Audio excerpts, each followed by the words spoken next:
Well, it's time to bring banking into the 21st century. First Digital Bank, Israel's first new banking institution in 43 years, aims to use artificial intelligence and other technology to create a personal ambiance without the actual human contact that comes with neighborhood branches.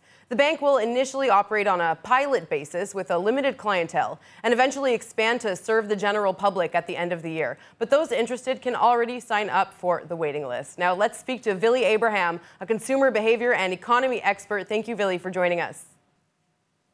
Pleasure to be here. So how does artificial intelligence play into the banking system? How is this new system going to work?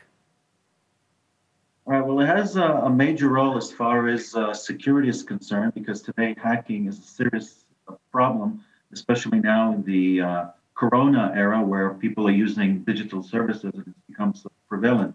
But if we're looking at the banking system, it provides several major advantages. So first of all, it will be more trustworthy. It will be able to detect anomalies in streams of financial data. It will be more efficient by being able to forecast demand and provide services in real time. These are the three major advantages of artificial intelligence in the banking system. So from a logistical standpoint, how is this specific bank going to work? Are there going to be branches that are sort of computerized without actual bank tellers? Is everything going to be online through a phone app? How will people actually be able to access their funds? All right, so first of all, people will be able to access their bank account via an app. There will not be any physical banks. That's the whole advantage. And it will decrease significantly the interest that we Israelis are paying because of really lack of competition. So this will hopefully open the Israeli market to competition. It will be a bank like we're used to, just with a lot of benefits. You'll be able to take loans, deposit money.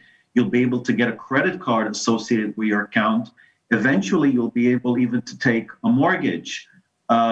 You'll be able to get foreign exchange services. So everything we're used to getting to, but from our homes, and no need to go out and wait online. And, you know, there are a lot of disadvantages to going to a physical branch, and this is something we'll be able to benefit from. And by the way, they'll be offering 24-hour customer service. You'll be able to call and talk to a banker anytime. Of course, we have to think about the security factor in this, but in general, it might be quite daunting for people to deal with their finances without actually going through a human being. Is this the future? Are all banks going to be like this in the near future? What do you think? Well, I think so. If you look at what is happening in the United States, there are a lot of digital banks in the United States. If you look at across Europe, it's becoming ever more popular. As far as revenues are concerned, by 2026, digital banks are expected to rake in about $1.7 billion. It only shows how popular it's becoming and how it is becoming more, people are more receptive to digital banking.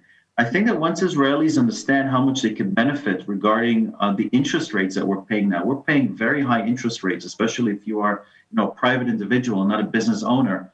And I think that this is something that will enable us to save a lot of money. And once we understand that and see that, we realize that it's easy to do and there are no security concerns, we'll be more receptive.